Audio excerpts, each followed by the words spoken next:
Assalamualaikum warahmatullahi wabarakatuh. Halo anak-anakku, kelas 10 akuntansi dan keuangan lembaga. Apa kabar kalian? Semoga kalian sehat-sehat selalu ya. Oke, sebelum kita memulai pelajaran, ada baiknya kita awali semua dengan membaca doa. Semoga dengan doa yang kita panjatkan, kita senantiasa diberikan pemahaman oleh Allah Subhanahu wa Ta'ala. Berdoa dimulai. Berdoa selesai. Amin, amin ya rabbal alamin. Oke anak-anakku, jangan lupa untuk mengisi absen terlebih dahulu ya di link absen Google Classroom seperti biasa. Oke? Nah, baik anak-anakku, pertemuan kita kali ini kita masuk ke materi pada bab 3 yaitu tentang tahapan siklus akuntansi. Ya. Sebelum masuk ke dalam materi, Ibu akan menyampaikan terlebih dahulu tentang kompetensi dasar kita pada bab 3 kali ini. Untuk aspek pengetahuan, yaitu tentang memahami tahapan siklus akuntansi. Kemudian, untuk aspek keterampilannya adalah bagaimana kita bisa mengelompokkan tahapan siklus akuntansi. Nah, tujuan pembelajaran kita pada bab 3 ini adalah melalui penjelasan yang diberikan oleh guru melalui aplikasi WhatsApp dan melalui video pembelajaran yang sudah dibagikan, peserta didik diharapkan mampu menganalisis pengertian siklus akuntansi dan tahap pencatatan, pengikhtisaran dan tahap pelaporan pada siklus akuntansi dengan kecermatan dan ketelitian dan dengan penuh rasa tanggung jawab, disiplin selama proses pembelajaran, bersikap jujur, percaya diri dan pantang menyerah. Oke, baik. Seperti penjelasan yang sudah Ibu berikan pada bab sebelumnya, kita tahu bahwa akuntansi akan menghasilkan sebuah informasi keuangan yang akan disampaikan kepada pemilik sebagai bentuk pertanggungjawaban. Nah, siapa yang tahu apa bentuknya? Iya, betul. Bentuknya adalah sebuah laporan keuangan. Nah, sebelum sampai pada tahap pembuatan laporan keuangan, akuntansi memiliki kegiatan. Nah, kegiatannya disebut dengan sebuah siklus akuntansi. Jadi, apa itu siklus akuntansi? Nah, siklus akuntansi adalah serangkaian kegiatan akuntansi yang dilakukan secara sistematis, dimulai dari pencatatan akuntansi sampai dengan penyusunan laporan keuangan. Oke, ada 3 tahap utama dalam siklus akuntansi, yaitu yang pertama adalah tahap pencatatan atau recording dan penggolongan atau classifying. Yang kedua adalah tahap pengikhtisaran atau peringkasan yang disebut dengan summarizing. Dan yang ketiga adalah tahap pelaporan dan penganalisisan atau reporting dan analyzing. Lanjut ya. Secara rinci, maka tahapan siklus akuntansi yang pertama adalah menganalisa transaksi dan menyiapkan bukti transaksi. Yang kedua, mencatat ke buku jurnal. Yang ketiga, memposting ke buku besar. Menyusun neraca saldo, membuat jurnal penyesuaian, dan menyusun kertas kerja. Nah, yang terakhir adalah penyusunan laporan keuangan. Laporan keuangan terdiri dari laporan laba rugi, kemudian laporan perubahan modal, neraca, dan satu lagi adalah laporan arus kas. Nah, untuk lebih jelasnya bisa dilihat pada bagan berikut ini. Ini adalah bagan siklus akuntansi. Dilihat di sini ada prosesnya. Yang pertama adalah dokumen sumber, yaitu bukti transaksi. Bukti transaksi ini dianalisa, kemudian kita catat ke dalam jurnal. Setelah catat ke dalam jurnal, kita posting ke buku besar. Kemudian setelah kita posting ke buku besar, kita buat yang namanya neraca saldo sebelum disesuaikan. Nah, di akhir periode biasanya ada saldo-saldo yang belum sesuai dengan keadaan yang sebenarnya, maka kita buatlah atau kita susunlah sebuah jurnal yang disebut sebagai jurnal penyesuaian. Nah, jurnal penyesuaian ini setelah kita buat, maka kita buat juga sebuah kertas kerja untuk mempermudah membuat laporan keuangan. Kita buat namanya kertas kerja atau worksheet. Nah, worksheet ini opsional saja sifatnya, bisa dibuat bisa tidak, tetapi untuk bisa memudahkan maka biasanya kita buat saja kertas kerja ini ya, atau worksheet ini.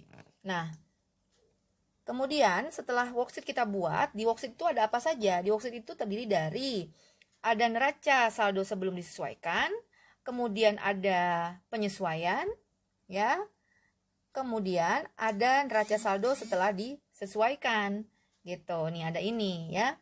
Nah, setelah itu kita buat juga laporan laba ruginya di sana dan ada neracanya. Tetapi hanya terlihat seperti belum bagus ya, masih tabel saja.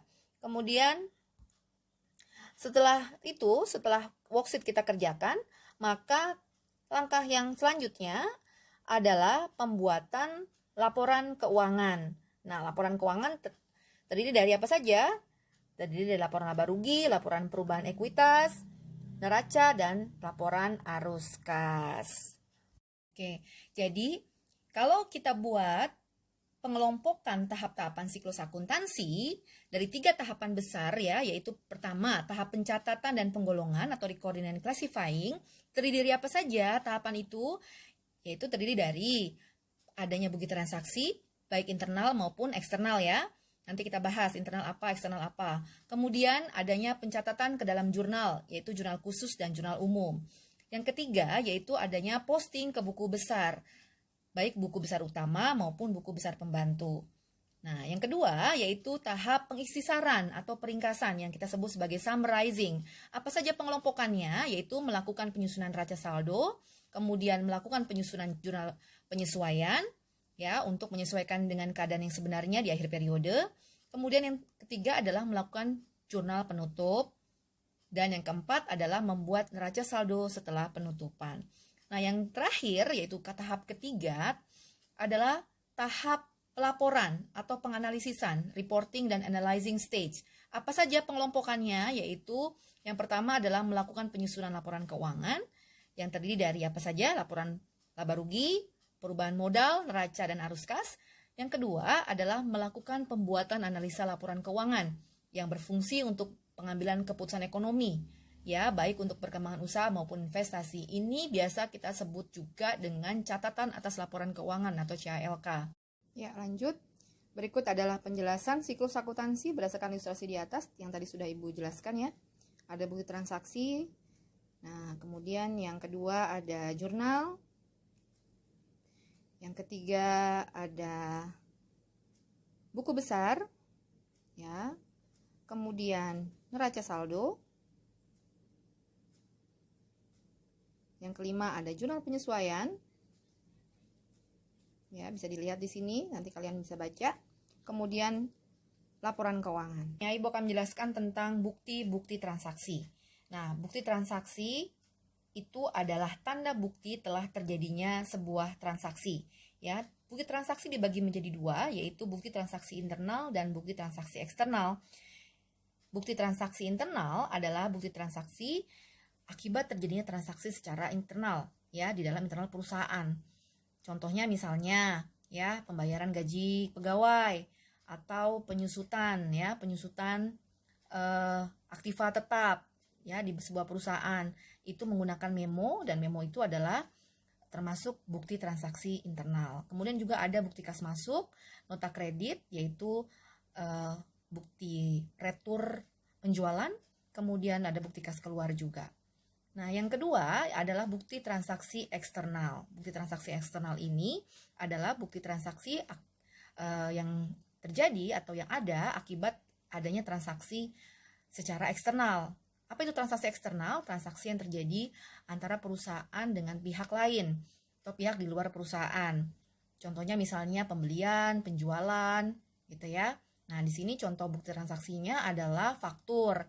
Faktur itu adalah bukti transaksi telah terjadi pembelian atau penjualan secara kredit. Kemudian ada cek. Kemudian juga ada nota kontan dan ada kwitansi. Oke ya. Ya, selanjutnya Ibu akan menerangkan tentang contoh-contoh laporan keuangan. Ya, yang kita sudah ketahui bahwa laporan keuangan ada 4 ya.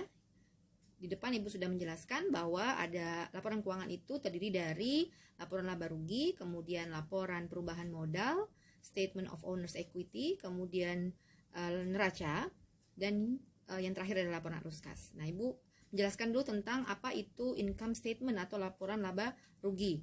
Nah, laporan laba rugi itu adalah laporan yang menyajikan ringkasan dari pendapatan dan biaya untuk suatu periode tertentu, ya, berdasarkan matching konsep nih, matching cost against revenue, ya. Jadi dia itu menyajikan selisih antara pendapatan dengan biaya. Nih, pendapatan dengan biaya. Itu ya. Nah, kalau pendapatannya lebih besar daripada biaya, maka selisihnya disebut sebagai laba. Nah, apabila terbalik atau kebalikannya, yaitu pendapatan lebih kecil daripada biaya atau beban, maka selisihnya adalah disebut sebagai rugi. Nah, yang kedua adalah statement of owner's equity atau laporan perubahan modal. Ya, laporan perubahan modal itu apa? Laporan perubahan modal adalah laporan keuangan yang fungsinya menyajikan perubahan modal dalam suatu perusahaan dalam periode tertentu. Ya, rumusnya adalah untuk mendapatkan modal akhir, modal awal ditambah laba, modal awal ditambah laba dikurangi prive. Ya. Nah, kemudian yang ketiga adalah balance sheet atau neraca. Nah, neraca itu apa? Neraca adalah laporan keuangan yang menunjukkan posisi keuangan yang dihasilkan oleh perusahaan pada suatu periode tertentu. Oke. Nah, posisinya, strukturnya itu adalah aktiva di sebelah kiri dan ada pasiva di sebelah kanan. Ini, ada aktiva dan ada pasiva. Ya, di sebelah kanannya. Nah, aktiva terdiri dari apa saja? Aktiva itu terdiri dari ada aktiva lancar, ya, kemudian ada aktiva tetap. Aktiva lancar, aktiva tetap. Aktiva lancar apa saja? Yaitu kas, piutang usaha, perlengkapan. Kemudian aktiva tetap ada peralatan dan penyusutan. Nah, kemudian di sisi pasifanya ada apa saja? Yaitu ada hutang. Ya, hutang itu ada hutang usaha, ada hutang bank, seperti itu. Dan ditambah lagi di pasiva itu ada modal atau ekuitas, ya. Nah, posisi antara aktiva dan pasiva ini harus sama atau seimbang. Jadi harus posisi aktiva harus selalu sama dengan pasivanya atau kita sebut sebagai balance. Nah, yang terakhir adalah laporan arus kas, ya. Apa laporan arus kas itu? Laporan arus kas adalah laporan keuangan yang disajikan untuk menunjukkan aliran kas masuk dan kas keluar perusahaan. Ya, jadi biasanya perusahaan dikatakan sehat apabila arus kasnya atau cash flow statementnya juga baik. Itulah tadi penjelasan tentang tahapan pada siklus akuntansi dan pengelompokan tahapan-tahapannya, mulai dari pencatatan atau recording sampai dengan pelaporan dan atau reporting. Ya, nah sebagai bahan evaluasi kalian bisa mengerjakan tugas secara mandiri nih berikut ini, oke ya. Nah, di sini lakukan kegiatan penelusuran di internet mengenai tahapan pencatatan pada perusahaan jasa dan dagang. Kemudian identifikasilah persamaan dan perbedaannya. Tuliskan hasilnya pada tabel berikut dan kalian presentasikan melalui tayangan video yang diupload ke Google Classroom nanti. Dan untuk pengerjaan secara berkelompok, silahkan nanti dilihat di lembar kerja peserta didik atau LKPD yang nanti akan Ibu share ke kalian melalui WhatsApp group. Ikut bahan refleksi diri kalian untuk materi pada bab 3 berikut ini. Ya, berilah centang pada kotak yang kalian anggap sesuai. Setelah mempelajari bab 3 ini, bagaimanakah penguasaan Anda terhadap materi-materi berikut? Silahkan diisi ya, Nak. Atas perhatiannya, sampai bertemu di materi selanjutnya. Wassalamualaikum warahmatullahi wabarakatuh.